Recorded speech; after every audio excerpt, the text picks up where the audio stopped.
বামেরা কনসা কর্মসংস্থান করেছিল, গঙ্গার দুই পারে সব চটকল ইউনিয়নবাজি করে বন্ধ করে দিয়ে এখন শিল্প হয়নি বলে মরাকান্না কাঁদলে হবে, মন্তব্য তৃণমূলের প্রতিকূলের। এদিন উত্তরপাড়ায় তৃণমূল প্রার্থী শীর্ষেন্দু বন্দ্যোপাধ্যায়ের সমর্থনে প্রচারে আসেন প্রতীকুর রহমান। ঢাক বাজিয়ে ফুল ছিটিয়ে চলে ভোট প্রচার। সেখানে এই প্রাক্তন দল সম্পর্কে মন্তব্য করেন প্রতীকুর। বলেন, এই হুগলি জেলাতেই গঙ্গার পারে চটকল বসেছিল, সব বন্ধ করে দিয়েছে ইউনিয়নবাজি করে। এখন শিল্প হয়নি বলে মরাকান্না কাঁদলে হবে। বামেরা কনসা কর্মসংস্থান করেছিল, বিজেপি নির্বাচনে গুহারা হারবে। এডুকেশন করে 60 লক্ষ মানুষের নাম বাদ দেওয়ার পরেও বস্তায় ভরে ফর্ম নিয়ে যেতে হচ্ছে। বিহার থেকে উত্তরপ্রদেশ থেকে ভোটার ঢোকানোর চেষ্টা করা হচ্ছে। রাহুল গান্ধীর আগে প্রমাণ করেছে মহারাষ্ট্র হরিয়ানায় কিভাবে ভোট চুরি করেছে। পশ্চিমবঙ্গের মাটিতে ভোট চুরি করা যাবে না, কারণ এখানে মমতা বন্দ্যোপাধ্যায়, অভিষেক বন্দ্যোপাধ্যায় বেঁচে আছে। রাজনৈতিক লড়াই, ব্যক্তির বিরুদ্ধে কিছু বলার নেই।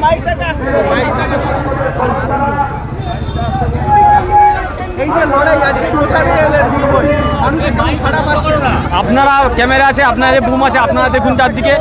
দোতলা থেকে মানুষ নিজের গাঁটের পয়সা দিয়ে ফুল কিনে এনে শীর্ষজনের মাথার উপরে ছড়াচ্ছে, আশীর্বাদ করছে। উত্তরপাড়ার মানুষ প্রমাণ করে দিয়েছে, সার্টিফিকেট নেওয়ার জন্য কুলটিতেও যাবে না আর কল্যাণীতেও যাবে না। তৃণমূলের ক্ষমতা একসময় তো আপনারই সহযোগিতা ছিল সে। হ্যাঁ, উল্টো থেকে তো সিপিএমও বলে আই কল্যাণ দেখে যা, আই শীর্ষণী দেখে যা, সিপিএমের ক্ষমতা। রাজনৈতিক লড়াই রাজনৈতিকভাবে বলে, কি বলবো।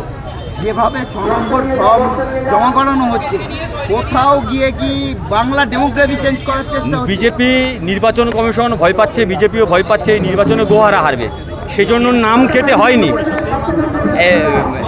আন্ডার অ্যাডজুডিকেশন করে 60 লাখ মানুষকে বাদ দেওয়ার পরেও বস্তায় করে ফর্ম নিয়ে যেতে হচ্ছে। বিহার থেকে উত্তরপ্রদেশ থেকে ভোট ঢোকানোর চেষ্টা করা হচ্ছে। রাহুল গান্ধীর আগে প্রমাণ করে দিয়েছে মহারাষ্ট্র হরিয়ানাতে কীভাবে বিজেপি ভোট চুরি করেছে। পশ্চিমবঙ্গে ভোট চুরি করতে আসছে। পশ্চিমবঙ্গের মাটি এখানে ভোট চুরি করা যাবে না, কারণ এখানে মমতা ব্যানার্জি, অভিষেক ব্যানার্জি বেঁচে আছে।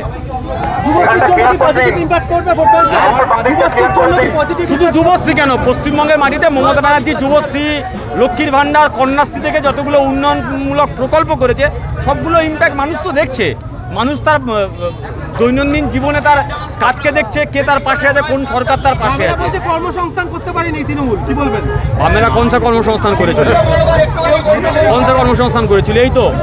এই কিছু দূর গেলে এই হুগলি জেলাতে রাস্তার গঙ্গার দুপারে চটকলগুলো আছে, ইউনিয়নবাজি করে চটকলগুলো তুলে দিয়েছিল। এখন এসে শিল্প হয়নি মরা কান্না কাটলে হবে।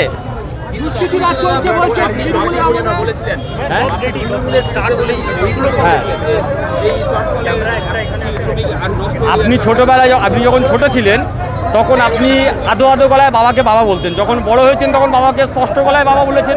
তো ফলে মানুষ যত বড় হয় মানুষের তো বোধোদয় হয়, জ্ঞানগম্যও হয়। কংগ্রেস প্রতীকুর রহমান আজকে তৃণমূল কংগ্রেসের একনিষ্ঠ কর্মী, কেমন লাগছে ট্রান্সফরমেশন? মানুষ তো জবাব দিচ্ছে। হ্যাঁ, নিশ্চিতভাবে দাঁড়িয়ে এই যেভাবে আপ্লুত, মানে আমি নিজে আপ্লুত, যেভাবে তৃণমূল কংগ্রেস আমার সহযোগিতারা যেভাবে আমাকে আপন করে নিয়েছে, আমি অভাবনীয়, আমি এটা স্বপ্নেও ভাবি। সিপিএম বলছে তৃণমূলের আমলে দুষ্কৃতি রাজ চলছে, কি বলবেন সিপিএম? সিপিএম প্রাসঙ্গিক কি? একটা 3 নম্বর শূন্য পাওয়া দল, এত সিপিএম করলে তো মুশকিল আছে। আগে প্রাসঙ্গিক হোক, রাজ্য রাজনীতিতে তারপরে উত্তর দেবো। বিজেপি লাস্ট প্রশ্ন, বিজেপি ভাষা আন্দোলনের শহীদদের বাড়িতে যাচ্ছে আর গোটা দেশ জুড়ে বাঙালিকে পিটিয়ে মারা হচ্ছে। দেখুন, এটা হুগলির মাটি, এখানে নরেন গোসাই বলে একজন ছিল, আর এই জেলাতে কানাইলাল দত্ত বলে একজন ছিল। গাদ্দারি করবার জন্য কানাইলাল দত্ত নরেন গোসাইকে গুলি করে হত্যা করেছিল। বাংলার মানুষ জানে, যারা বাংলার মানুষের সঙ্গে গদ্দারি করবে, যারা বাংলার সঙ্গে গদ্দারি করবে, ব্যালট বক্সে গণতান্ত্রিক উপায় তাদেরকে শেষ করবে। প্রতিউরকে নিয়ে প্রচারে এবং প্রতিউর দেখা গেল মীনাক্ষীকেই বললো পরিযায়ী পাখি, তাকে হারলে খুঁজে পাওয়া যাবে না, কি বলবেন? প্রতিকূল একটা প্রশ্ন করে গেছে। মীনাক্ষী দেবী তো উত্তরপাড়ার কাছে উত্তর চেয়েছেন, তো প্রতিকূল একটা প্রশ্ন করে গেছেন যে যখন এমএলএর থেকে সার্টিফিকেট লাগবে তখন কুলটিতে যাবেন না কল্যাণীতে যাবেন। খুঁজে পাওয়া যাবেন না বলছেন। নন্দীগ্রামে উনি নাম্বার বিলি করেছিলেন, নন্দীগ্রামে ম্যানিফেস্টো বিলি করেছেন। নন্দীগ্রামে কবার গেছেন? নন্দীগ্রামের মানুষ কোন কাজে পেয়েছে ওনাকে? আজকে এখানে দাঁড়িয়েছেন, কালকে অন্য জায়গায় দাঁড়াবে। এনারা প্রথম থেকে আমি বলছি, এখানে একটাই ঘরের ছেলে, সেটা শীর্ষান্ন। আজকে প্রচারে বেরোলেন, সাধারণ মানুষের সাড়া পাচ্ছেন না, কি বুঝছেন? দেখুন, মানুষের সাড়া খুব ভালো। এখানে 365 দিন মানুষ পরিষেবা পায়। মানুষ মমতা বন্দ্যোপাধ্যায়ের থেকে, মমতা বন্দ্যোপাধ্যায়ের যত প্রকল্প আছে তার অনেক বেনিফিট পায়। শুধু মানুষকে বিভ্রান্ত করার মতো এখানে অনেক দল আছে। একটা দুটো জার্নালিস্ট কোম্পানিও আছে। আমাদেরকে মানুষের কাছে কাছে যেতে হবে এবং গিয়ে বোঝাতে হবে যে কোনো বিভ্রান্তিমূলক জিনিসে বিশ্বাস করবেন না। তৃণমূল কংগ্রেস মানুষের পাশে আছে। কোনো পোস্টার, কোনো ম্যানিফেস্টো, কোনো বড় বড় কথা, পলিটিক্যাল গিমিক এগুলোর পিছনে দৌড়াবেন না। মীনাক্ষীও তো পরপর পাড়ায় পাড়ায় ঘুরছে, আপনিও পাড়ায় পাড়ায় ঘুরছেন, সেক্ষেত্রে কি বলবেন যে যে পরিস্থিতি চলছে বা মানুষের, উনিও বলছেন মানুষের সাড়া, আপনিও বলছেন মানুষের সাড়া? উনি যদি মানুষের সাড়া পাচ্ছেন, দেখুন উনি 2-4টে পকেট জায়গায় ঘুরছেন, সেখানে ভিডিও করছেন, দিয়ে বলছেন যে আমি ভীষণ সাড়া পেয়েছি। আমি লেন্থ অ্যান্ড ব্রেথ যেখানে যেখানে সম্ভব আমি সেখানে সেখানে যাচ্ছি এবং মানুষের কাছে যাচ্ছি, মানুষের যেটা অভিযোগ আছে শুনছি, মানুষের যেটা ভালোবাসা আছে সেটাও নিচ্ছি। এটা শুধু পজিটিভটা নিচ্ছি তা নয়, আর এখানে আমি হাত নাড়তে আসিনি, আমি মানুষের কাছে যাচ্ছি, যেমন ওনাদের কাছে অভিনন্দনও জানাচ্ছি এবং ওনাদের যদি কিছু বলার থাকে সেটাও আমি শুনছি। সুপ্রিম কোর্টকে হস্তক্ষেপ করতে হলো 6 নম্বর ফর্মের বিষয়, কি বলবেন? দেখুন, এটা নিন্দনীয় ব্যাপার যে এতগুলো মানুষের জেনুইন ভোটারদের নাম কাটার পরে দলে দলে বিজেপির কর্মীরা ইলেকশন কমিশনের কাছে যাচ্ছে ফর্ম 6 জমা করতে। ফর্ম 6 জমা করার যে গাইডলাইন্স এবং রুলস, তার প্রথমেই লেখা আছে যে নিজের নাম নথিভুক্ত করতে চায় সে ফর্ম 6 জমা করবে। তাহলে একটা লোক কী করে 2000খানা ফর্ম নিয়ে যেতে পারে? একটা লোকে তো 2000খানা নাম হতে পারে না, একটা লোকে তো 2000খানা এপিক কার্ড হতে পারে না, একটা লোকের তো 2000খানা এপিক নাম্বার হতে পারে না।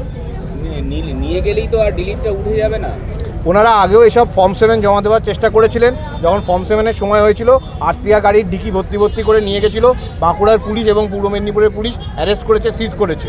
আগামী দিনে এসব করতে যাবে, পুলিশ যদি নিরপেক্ষ থাকে তাহলে আরও ক্ষতি হবে। তাহলে মানুষের বিকল্প কি? মানে যারা হ্যারাসমেন্ট হচ্ছে, যাদের নাম কাটা গেছে তাদেরকে নতুন ফর্ম 6 নয় দিতে হবে, যাদের নাম ওঠেনি বা অ্যাপিলেট ট্রাইব্যুনাল গঠন হয়ে গেলে অ্যাপিলেট ট্রাইব্যুনালের কাছে যে নথিপত্র জমা দিতে হবে। সেই এসওপি তৃণমূল কংগ্রেসের পক্ষ থেকে যত দ্রুত সম্ভব এসওপি বানিয়ে সবার মধ্যে আমরা ছড়িয়ে দেওয়ার চেষ্টা করব। নির্বাচনের আগেই হবে এটা সম্ভব? নির্বাচনের আগেই তো করতে হবে। নির্বাচনের আগে না করলে মানুষ ভোট দেবে কী করে? মানুষের ভোটাধিকার বিধিবদ্ধ অধিকার, সেটা কেড়ে নেওয়া যায় নাকি এরকমভাবে? কিন্তু এই এত শর্ট সময়ের মধ্যে কি সম্ভব? প্রায় 74 লাখ। দরকার হলে সুপ্রিম কোর্টের কাছে যাবো, আমরা দ্বারস্থ হবো। মমতা বন্দ্যোপাধ্যায় যখন নিজে মানুষের কথা বলতে সুপ্রিম কোর্টে গেছে, দরকার হলে আমরা আবার গিয়ে বলবো। সেক্ষেত্রে তো নির্দিষ্ট সময় পেরিয়ে গেলে রাজ্যে রাষ্ট্রপতি শাসন জারি হওয়ার একটা সম্ভাবনা তৈরি হবে। ভোট ঠিক সময়ই হবে, ভোট যেখানে ডিক্লেয়ার হয়েছে সেখানেই হবে। সুপ্রিম কোর্ট দরকার হলে যথাযথ আবার পদক্ষেপ।